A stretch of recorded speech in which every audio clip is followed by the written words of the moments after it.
السلام علیکم دوستو، میں ہوں محمد یاسین اور آپ دیکھ رہے ہیں یاسین ٹی وی۔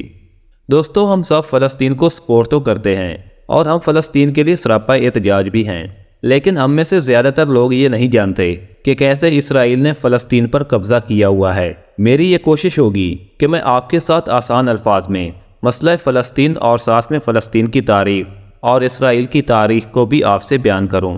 دوستو، ورلڈ وار 1 یعنی پہلی جنگ عظیم 1914 میں یعنی 1914 میں شروع ہوئی۔ اس سے پہلے یروشلم یعنی فلسطین پر سلطنت عثمانیہ کی حکومت تھی اور اس وقت فلسطین میں تقریباً 87% مسلمان رہتے تھے اور صرف 3% یہودی رہا کرتے تھے۔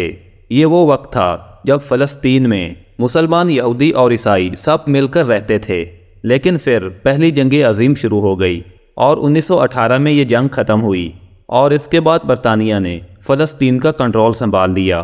اور دوستو، یہی وہ وقت تھا جب فلسطین میں یہودیوں کی تعداد بڑھنا شروع ہو گئی۔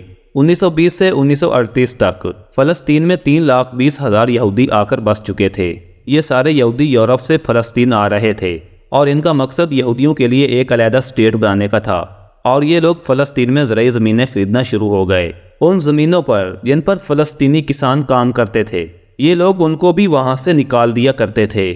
بہرحال فلسطین کے لوگوں کو یہ بات سمجھ آ چکی تھی کہ ان کو ان کی ہی زمین سے بے دخل کیا جا رہا ہے۔ اسی لیے 1936 میں فلسطینیوں نے برطانوی راج کے خلاف جنگ کا اعلان کر دیا، لیکن یہ کامیاب نہ ہو سکے، اور اس کے بعد برطانیہ نے فیصلہ کر لیا کہ یہودیوں کو فلسطین میں آنے سے روکا جائے گا، لیکن ایسا نہ ہو سکا۔ 1 ستمبر 1939 میں دوسری جنگ عظیم شروع ہو گئی۔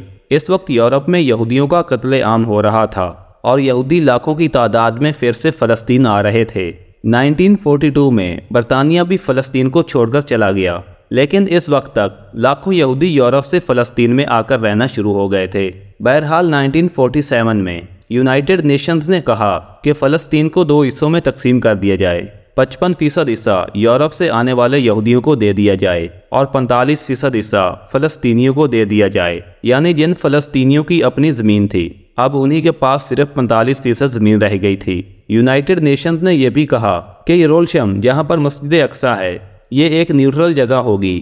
دوستو، یہی وہ وقت تھا جب اسرائیل نے خود کو ایک اسٹیٹ ڈکلیئر کر دیا تھا۔ فلسطینیوں کو یہ سمجھ آ چکا تھا کہ ان کی زمینوں کو چرایا جا رہا ہے، اسی لیے 1948 میں عرب ملکوں کی اسرائیل سے جنگ شروع ہو گئی۔ اس جنگ کے بعد اسرائیل نے فلسطین کے 78% حصے پر قبضہ کر لیا، یعنی اب اسرائیل کے پاس 55% سے بڑھ کر 78% حصہ آ چکا تھا، اور 1947 میں پھر سے عرب ممالک اور اسرائیل کی پھر سے جنگ چھڑ گئی، اور اب اسرائیل نے فلسطین کے مزید علاقوں پر قبضہ کر لیا، جیسا کہ غزہ اور ویسٹ بینک وغیرہ، اور اسرائیل نے یروشلم پر بھی قبضہ کر لیا، جو ایک نیوٹرل جگہ تھی۔ یروشلم کو اپنا کیپٹل بھی بنا لیا، اور جو 4 لاکھ سے زیادہ فلسطینی وہاں پر رہ رہے تھے، ان کو سٹیزن شپ سے بھی محروم کر دیا۔ اس کے بعد اسرائیل فلسطینیوں کے گھروں کو تباہ کرنا شروع ہو گیا۔ انہوں نے 2 لاکھ یہودیوں کو بھی یروشلم میں بسا دیا ہے، جو کہ ظاہر سی بات ہے کہ یہ غیر قانونی ہے۔